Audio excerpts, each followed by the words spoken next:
जटायु गिद्ध का नाम आप लोग जानते होंगे।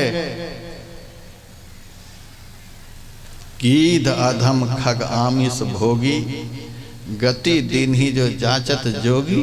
निकृष्ट पक्षी, मांस भोजी पक्षी। और देखिए उस पक्षी ने कितना बड़ा करामात किया। सीता जी का हरण करके रावण लेकर के जा रहा था और उस पक्षी ने देख लिया। कृत्तिवास रामायण में लिखा हुआ है, भेषधारी महात्मा ने भी सीता का हरण देखा है, तपस्वी ने भी सीता का हरण देखा है जंगल में, बैरागियों ने भी देखा है, राजाओं ने भी देखा है, दुनिया के सब लोगों ने देखा। लेकिन अरे अपने अपने कर्मों का फल भोग रहे हैं। अब चलो जो हुआ सो हुआ, अब रावण से कौन टक्कर ले सकता है। सब देख करके रह गए, टक्कर नहीं ले सके। गलत कार्य का विरोध नहीं कर सकते। गलत होते हुए देख रहे हैं, विरोध नहीं कर सके। सत्ता और पैसा के लोलुप लोग देश को नष्ट होते हुए देखते हैं लेकिन विरोध नहीं कर पाते हैं। लेकिन सच्चे जो सत्ताधारी लोग होते हैं वो सत्ता नहीं चाहते, पैसा नहीं चाहते, देश की सभ्यता और संस्कृति चाहते हैं। देश का सही दिशा में उत्थान चाहते हैं, समाज का सही दिशा में उत्थान चाहते हैं। ऐसे भी हैं, कुछ सत्ताधीश भी ऐसे हैं जिनसे सत्ता चल रही है, कुछ ऐसे भी सत्ता लोलुप हैं जो सभ्यता संस्कृति को मिटाने में लगे हुए हैं। सबने देखा था सीता का हरण होते हुए, लेकिन एक जटायु गिद्ध उनसे रहा नहीं गया। टूट पड़ा रावण से, बड़ा भारी युद्ध हुआ है। एक बार तो रावण को रथ पर से खींच करके नीचे उतार दिया। सीता जी से कहा, सीता तुम्हारी जहां इच्छा हो भाग जाओ। लेकिन इतने भयंकर ऊंचे ऊंचे पहाड़ चारों तरफ से थे, कहीं रास्ता नहीं दिख रहा था। कभी बाईं तरफ भाग करके जाती, कभी दाईं तरफ, चारों तरफ से हार गई सीता। हे जटायु, हमें कहीं रास्ता नहीं दिख रहा है, कहाँ जाए। कृत्तिवास रामायण का प्रसंग है, कहाँ जाए, कहीं रास्ता नहीं दिखता है। अच्छा बेटी तुम ठहरो, अभी हम युद्ध करते हैं। बड़ा भारी युद्ध हुआ है। अंत में रावण ने म्यान से तलवार निकाल ली और उनके पंख को काट दिया। अब पंख के बिना वह कैसे लड़ेगा, धराशायी हो गया। सीता को लेकर के चला गया। लेकिन चलते वक्त जटायु जब प्राण का त्याग करने लगा, सीता जी बोली, एक पक्षी होकर के जो तूने करामात दिखाया है, पर नारी का हरण तुमसे देखा नहीं गया। आज लोग देखते रहते हैं, आज लोग अन्याय को देखते रहते हैं, उसका विरोध नहीं करते हैं। एक पक्षी से यह विरोध देखा गया है। उन्होंने विरोध किया, कहा कि तूने विरोध किया है, इसीलिए इस उपकार के कारण तुम्हें इसी जीवन में इसी आंख से भगवान के दर्शन होंगे, तुम चिंता मत करो। जटायु ने कहा, भगवान का दर्शन तो होगा, लेकिन पंख के कटने से बड़ा भयंकर कष्ट हो रहा है। कष्ट हो रहा है, कहाँ? कान में भगवान का नाम जटायु को सीता ने दे दिया। भगवान के इस नाम को तो इस कष्ट में भी जपता रहे। यदि नाम को जपता रहेगा, उस नाम में इतनी ताकत है, तुम्हारे कष्ट को हरण करते रहेंगे। नाम में ताकत है। हमारे गुरुदेव ने तो लिख दिया है, गुरु गुरु गुरु कल्प विटप, गुरु गुरु गुरु में ही जप, गुरु जाप जपन साचो तप, सकल काज चारणम, और भक्तन को हरत ताप, यह भी लिखा है। अति कराल काल कांप अस प्रभाव न्यारे। इतना भी कम नहीं है, आप बैठे हैं। अति कराल काल कांप अस प्रभाव न्यारे। जप करने के लिए बता दिया, तो जपते रहो, भगवान तुम्हारे कष्ट को हरते रहेंगे। जप करता रहा, उसी जप के प्रभाव से जटायु को उसी जंगल में राम का दर्शन हुआ और भगवान श्री राम ने जटायु को उठा करके गोद में रख लिया। अपने कर कमल से उनको सहलाते हैं और कहते हैं, जटायु मेरे कारण तूने इतना बड़ा कष्ट उठाया, आज जो भी इच्छा हो मैं बहुत प्रसन्न हूँ, मेरे से वरदान मांगो। अब पाने के लिए कुछ बाकी है?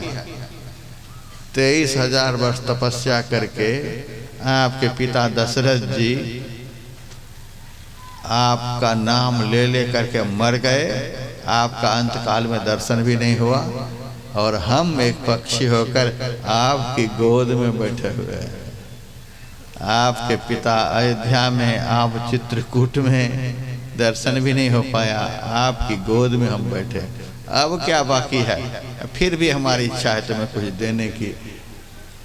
जटायु एक पक्षी होकर भगवान से कहा, आप देना चाहते तो हमको भगवान बना दीजिए, हम भगवान बन जाना चाहते। ये फाइनल लिस्ट है। भगवान बन जाने के बाद फिर क्या बनने के लिए बाकी बचता है?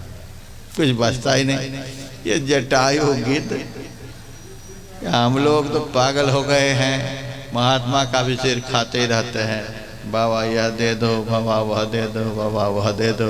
एक लड़का आया, बाबा आशीर्वाद दो, IAS कंप्लीट कर गए, बढ़िया लड़की नहीं मिल रही है, शादी हो जाए। चलो ठीक है, जाओ, आशीर्वाद दे दिया। जब फांसी पर ही चढ़ना चाहता है तो कोई बात नहीं, जाओ। शादी हो गई, 1 साल के बाद फिर आता है, बाबा आशीर्वाद दो। अब क्या? अब तलाक हो जाएगा। 1 साल पहले शादी, दूसरे साल तलाक, अब क्या हो गया? महाराज बड़ा सता रही है। वह भी IAS ही है, वह भी सता रही है। अभी जहाँ से हम सत्संग करके आ रहे हैं, हमारे साथ सब प्रत्यक्ष घटना है। माँ बाप मेरे सामने अपने एक लौता लड़का को लेकर के इस कदर रो रहे हैं, इस कदर बिलख रहे हैं, समझा समझा करके हार गए।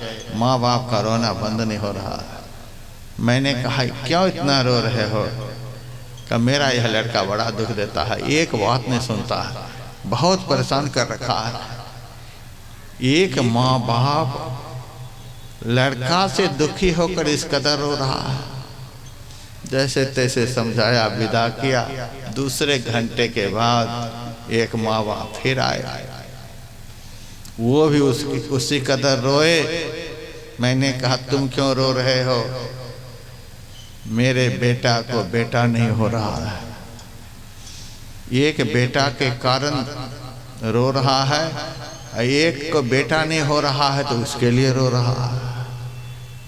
कब तक में फाइनल लिस्ट देंगे दुनिया के लोग? क्या बनने के बाद फिर बनना नहीं होता? क्या बनने के बाद फिर रोना नहीं होता? क्या बनने के बाद कुछ मांगना नहीं होता? जटायु गिद्ध ने दुनिया को समझा दिया, प्रभु आप दिए बगैर नहीं रहोगे। भगवान ने कहा, मेरा विचार है तुमको आज देने का, तुम मुंह खोल करके हमें बताओ, मांगो आज मेरे से। जटायु गिद्ध ने मन में सोचा कि ऐसी चीज मांगूंगा कि फिर मांगना नहीं पड़े। जटायु गिद्ध ने कहा, आप हमें देना चाहते हैं तो हमें भगवान बना दीजिए, हम भगवान बन जाएं। उनको पता था कि बलवान कोई बना सकता है, धनवान कोई बना सकता है, पुत्रवान कोई बना सकता है, दुनिया का कोई कुछ बना सकता है, लेकिन भगवान तो भगवान ही बना सकते और कोई नहीं बना सकते हैं। भगवान हमें बना दीजिए। राष्ट्रपति, किसी को राष्ट्रपति बना देंगे, और यदि बना देंगे तो उनको पहले इस्तीफा देना पड़ेगा, फिर वह राष्ट्रपति नहीं रहेगा। दूसरे को बना देगा तो खुद राष्ट्रपति नहीं रहेगा, इस्तीफा देना पड़ेगा। प्रधानमंत्री किसी को प्रधानमंत्री नहीं बना सकता, यदि बनाएगा तो खुद प्रधानमंत्री के पद पर नहीं रहेगा, इस्तीफा देना पड़ेगा। एक बार बहुत बुरे फंस गए थे नीतीश सरकार, जीतन राम मांझी को बना दिए थे मुख्यमंत्री, बना तो दिए, वो सोचा कि 1 मिनट में उतार करके फिर बैठ जाएंगे, ऐसा चपेट आया, अब वो उतरना ही नहीं चाहे, इतना ताम झाम हुआ। अरे हम अखबार नहीं पढ़ते, लेकिन पढ़ने वाले तो सब मेरे पास आते ही हैं। अब बैठ गया तो उतरना ही नहीं चाहता था, कितना ताम झाम हुआ, तब कहीं गद्दी हाथ लगी, वो उतरे ही नहीं।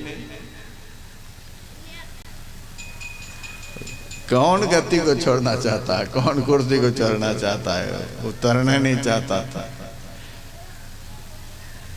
दुनिया में कोई भी ऐसा नहीं है जो किसी को अपना पद देकर खुद उस पद पर विराजमान रह सके, लेकिन परमात्मा में इतनी ताकत है कि सारी सृष्टि को परमात्मा बना देंगे तो भी वो परमात्मा के परमात्मा ही बने रहेंगे। कितना बड़ा परमात्मा पद है, उनको इस्तीफा नहीं देना पड़ता है, और उनके टक्कर में भी दूसरा कोई खड़ा नहीं रह सकता। सारी सृष्टि को अपनी तरफ आकृष्ट करके अपने में लीन कर देंगे, परमात्मा हो गए, परमात्मा के परमात्मा ही। इसीलिए जटायुगिद्ध ने सोचा और कुछ बनने के बाद तो सब दिन बनना बना ही रहेगा, लेकिन परमात्मा बनने के बाद तो लिस्ट फाइनल हो जाता है, फिर कुछ बनना बाकी नहीं रह जाता, जीव पूर्ण काम हो जाता है, सफल मनोरथ हो जाता है, धन्य धन्य हो जाता है। हमें आप भगवान बना दीजिए। भगवान राम ने सोचा, अयोध्या वासी भी हमसे ऐसा वरदान नहीं मांगा था, जो जंगल में सड़ा हुआ मांस खाने वाला जटायु ने मांग लिया। हमें भगवान बना दीजिए। और रामायण में तुलसीदास जी ने लिखा है, गिद्ध देह तजी धरी हरि रूपा। गिद्ध का शरीर समाप्त हो गया और उसी शरीर से वो भगवान बन गया। भगवान बन गया, जिन्होंने बनाया उसी में लीन हो गए। यही बनना होता है। इतना बड़ा क्रमिक विकास कैसे जीव के जीवन में होता है। भगवान श्री राम ने कहा, बड़े भाग पाई वो सत्संगा।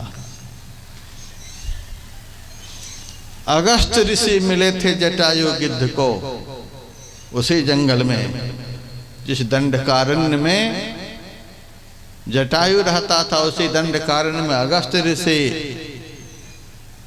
और एक दिन अगस्त ऋषि के आश्रम पर पड़ा हुआ एक मरा कुत्ता, उससे बदबू आ रही थी। अगस्त ऋषि सोचते हैं कि हमारी पवित्र कुटिया में न जाने ये कहाँ से कुत्ता आकर मर गया, बदबू आ रही है। जटायु उस वक्त आया था, गिद्ध का शरीर था, और उन्होंने देखा कि एक संत की कुटिया के प्रांगण में ये बदबूदायक कि जानवर मरा पड़ा है। घसीट करके बहुत दूर लेकर के गया और उसको समाप्त कर दिया। उसी वक्त अगस्त ऋषि ने आशीर्वाद दिया था, तूने हमारी कुटिया को साफ किया, पवित्र किया, भगवान के दर्शन से तू भी पवित्र हो जाएगा। अगस्त ऋषि के आशीर्वाद से ही जटायु को भगवान राम का दर्शन वहाँ हुआ था। तो पवित्र हो जाएगा भगवान के दर्शन से। थोड़ी देर के अगस्त संत का संग उसे प्राप्त हुआ और उस संग ने उसे भगवान का संग प्राप्त करा दिया।